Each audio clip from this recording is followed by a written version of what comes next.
everybody, it is a Wednesday afternoon and we're just getting ready to cook the smoky Spanish style chicken with potato bravas. There you go, from our Gousto box.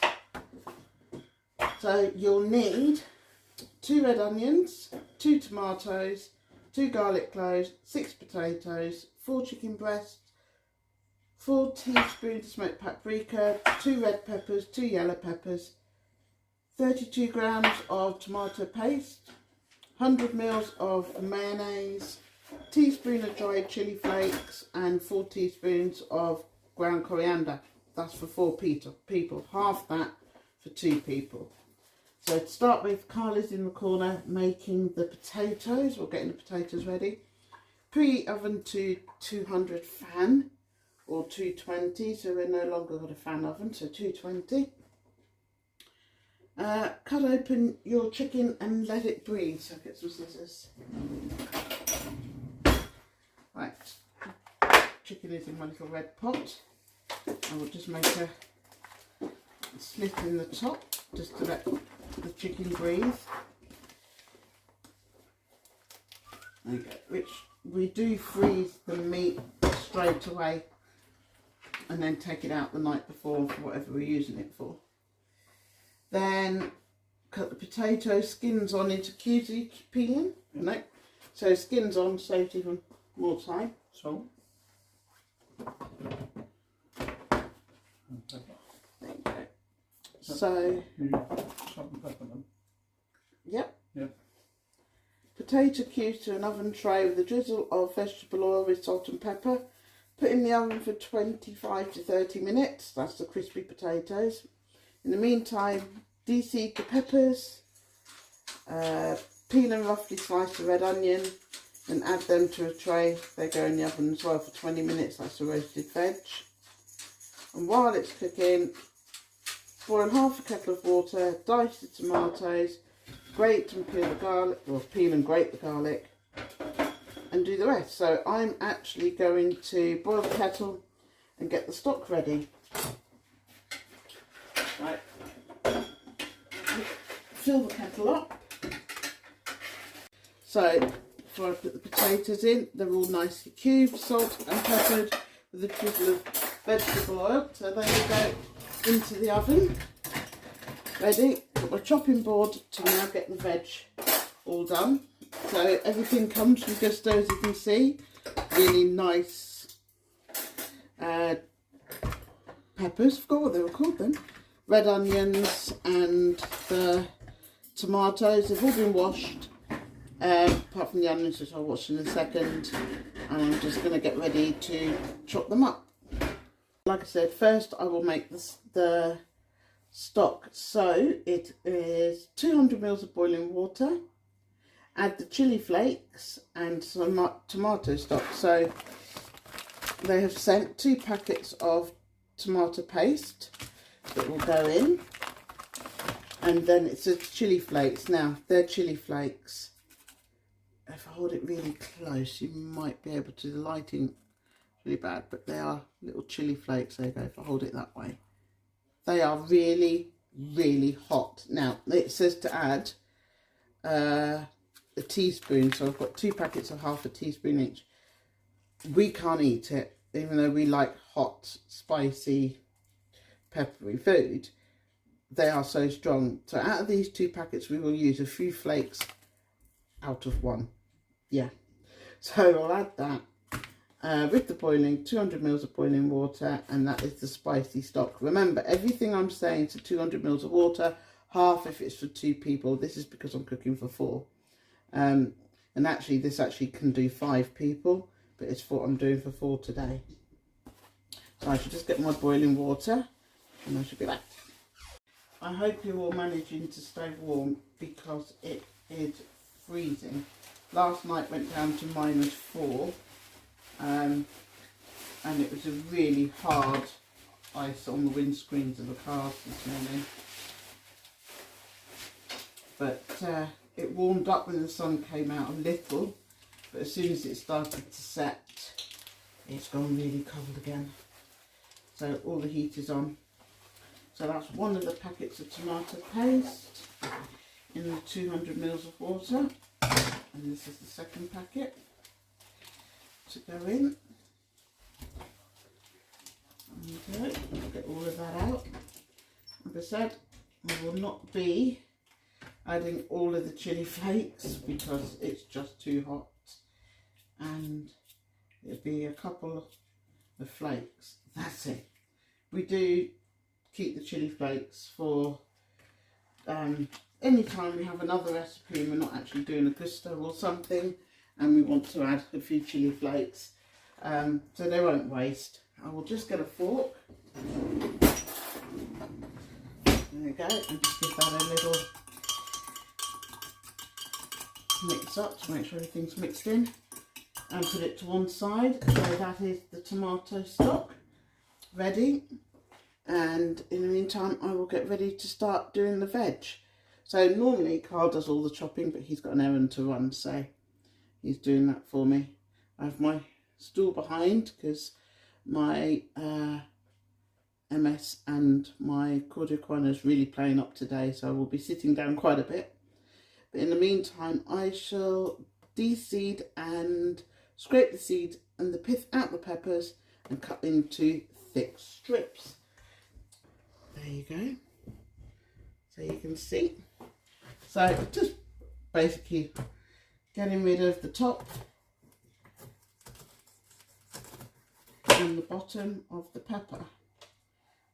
That's it. I always get rid of the top and the bottom. Put my food waste in there. I cut it in half. Sometimes I use a teaspoon to get the seeds out, but there is nothing better than your fingers. Hands are clean.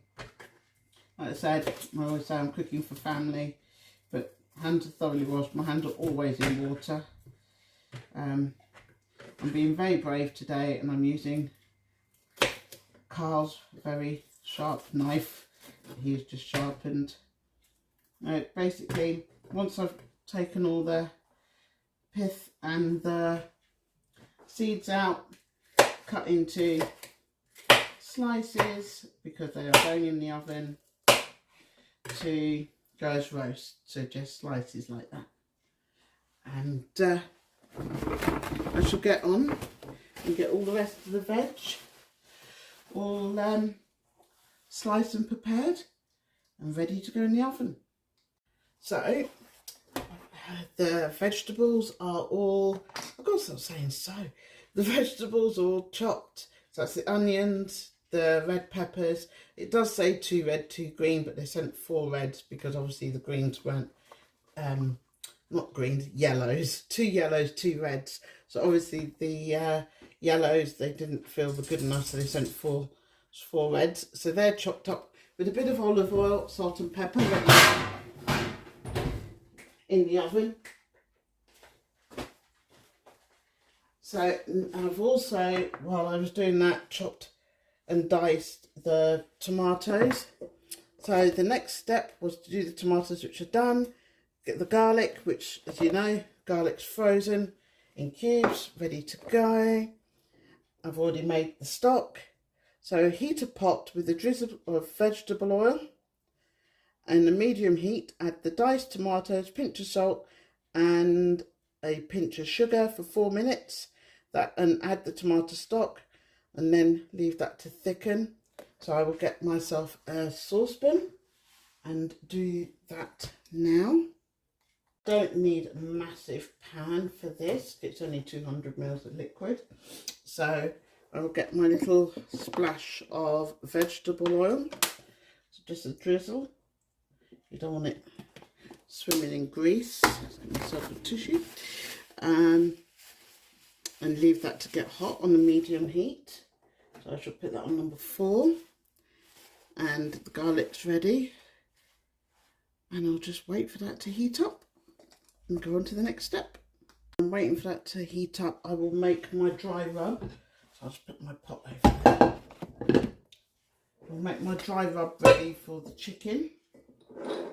And the dry rub is made up of ground coriander, smoked paprika and 2 teaspoons of sugar and generous pinch of salt to a plate, and that's just spicy mix. I'll add mine to a bowl.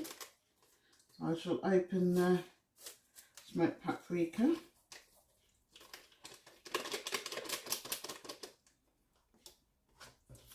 Right, 2 packets of the smoked paprika.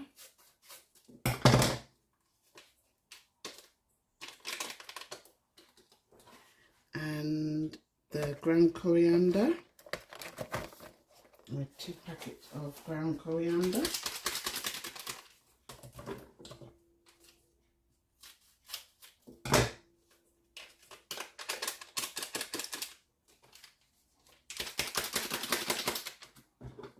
Okay.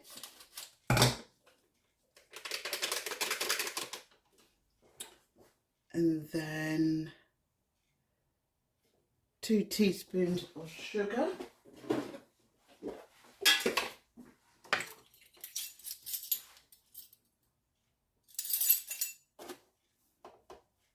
One, 2.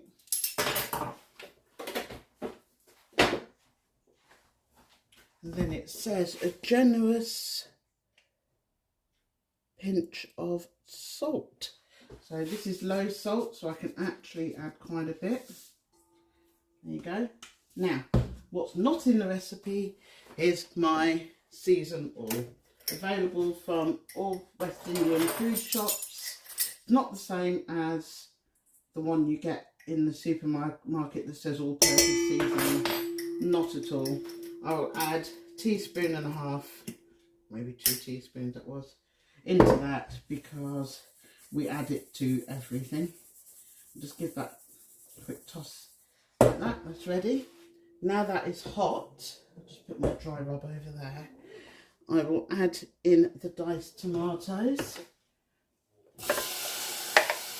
into there,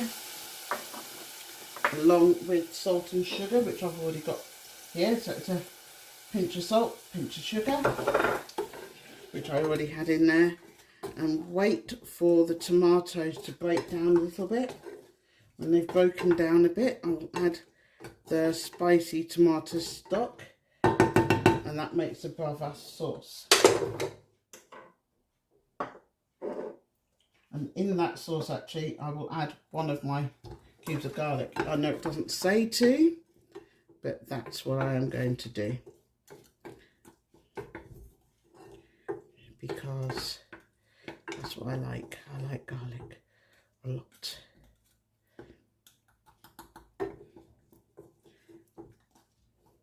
Just because I think it would taste a lot nicer. I did add some garlic actually to the roasted veg, I forgot to say.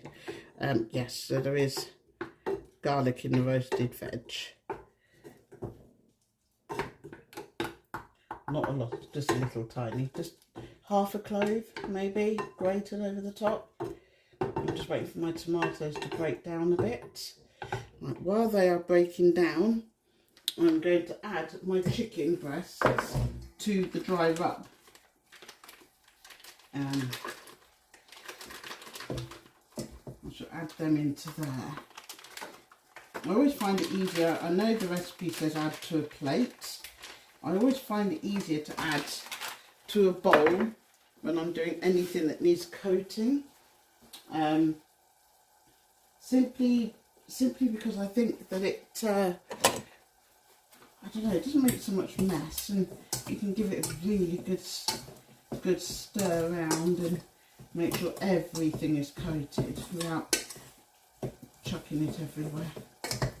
So I'm just using my tongs just to make sure that the 4 breasts are absolutely covered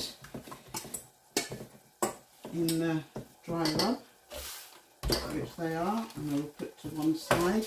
I always keep a lot of kitchen towel by my side, just with some antibacterial on it, just ready to wipe up any spills and wash my spoons. Any spills or any little bit of mess that I make. Now that's broken down, the frozen garlic has melted, I will add in the spicy stock, which will carry on cooking on a medium heat until it thickens. Every now and again I will give it a little stir. It takes about 3 to 4 minutes until it's thickened, but it, it may take longer. But just get it to a consistency you like.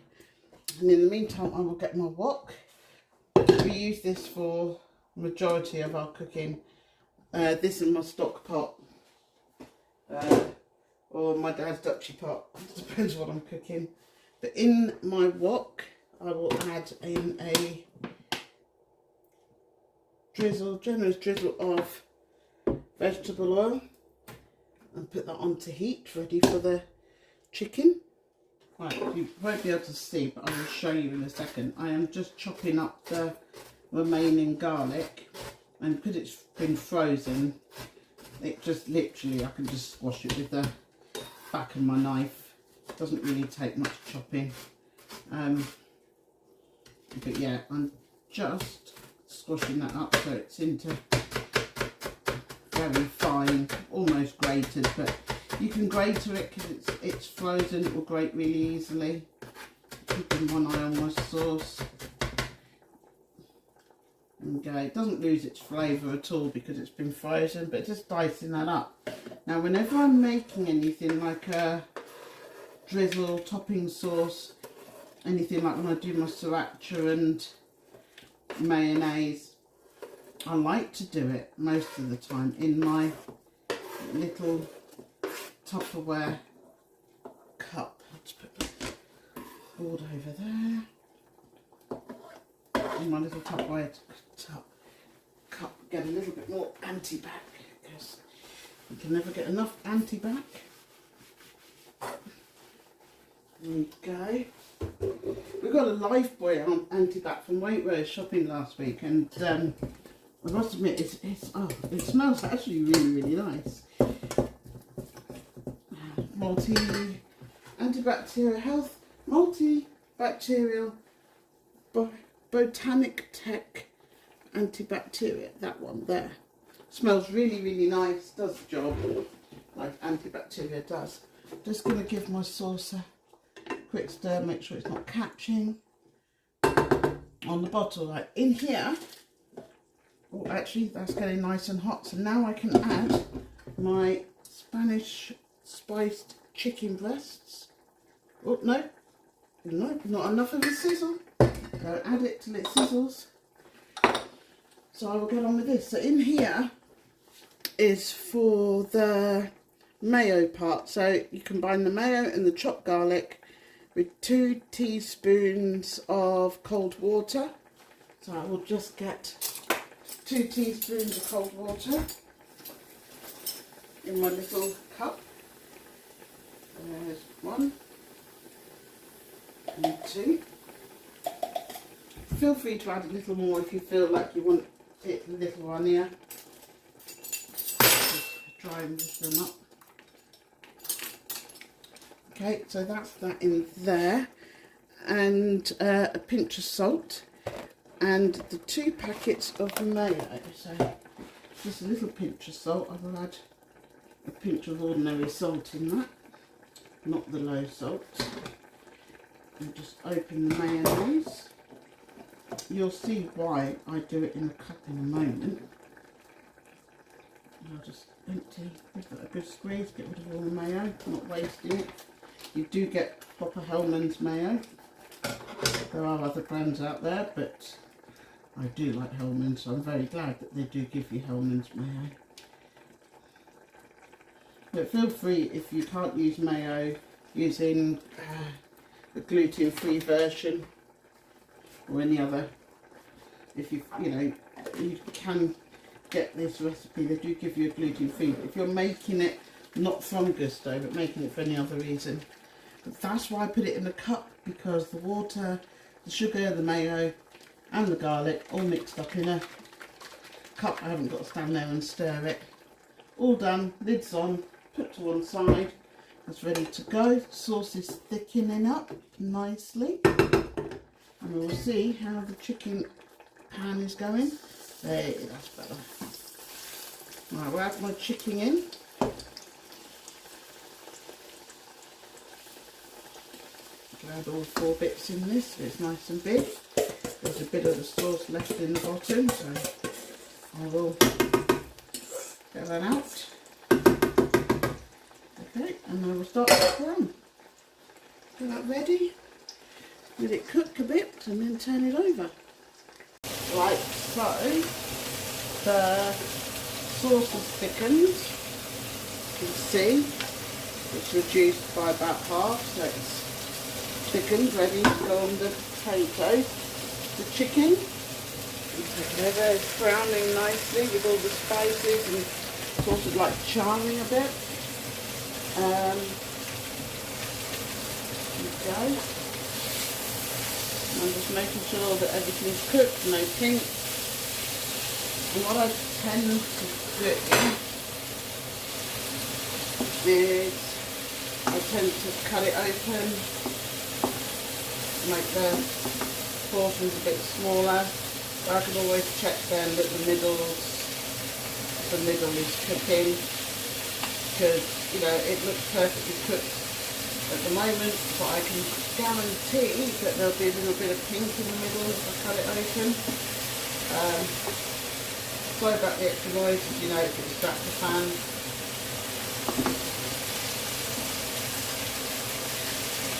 Okay. That way I can monitor that the chicken is cooked properly. It stays super moist when you cook it in the wok.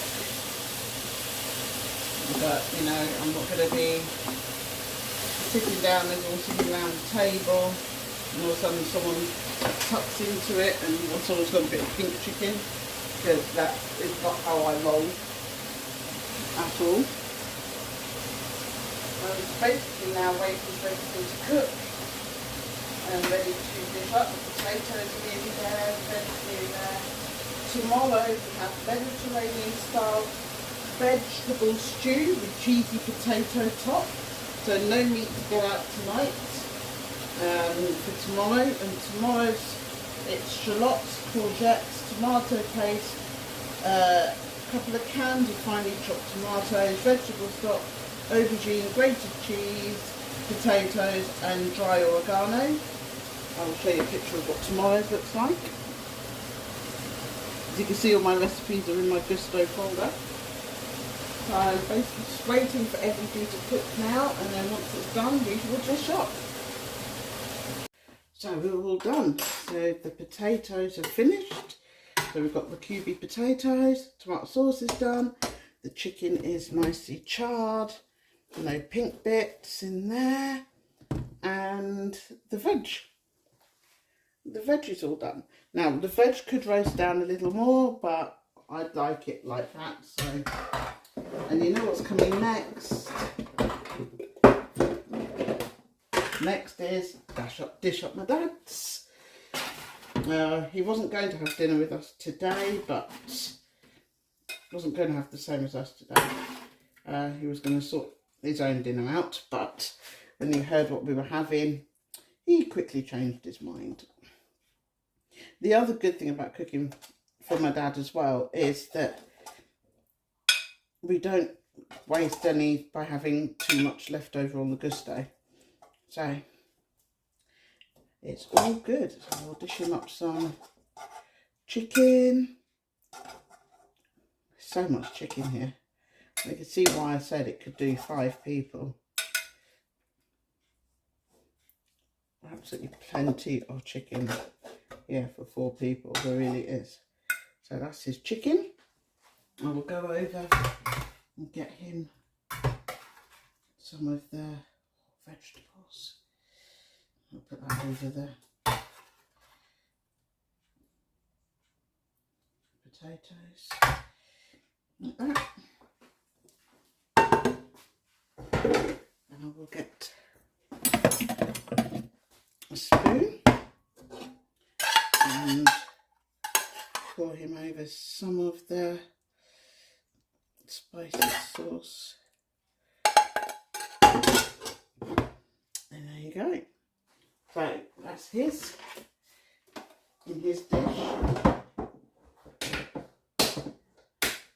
And I will show you what it looks like when it's all dished up on a plate when I dish up ours. But I will say thank you so much, if I can. There you go. Thank you so much for joining me again cooking, and I shall be back tomorrow. Look after yourselves and take care. And stay warm. It's cold out there. Bye.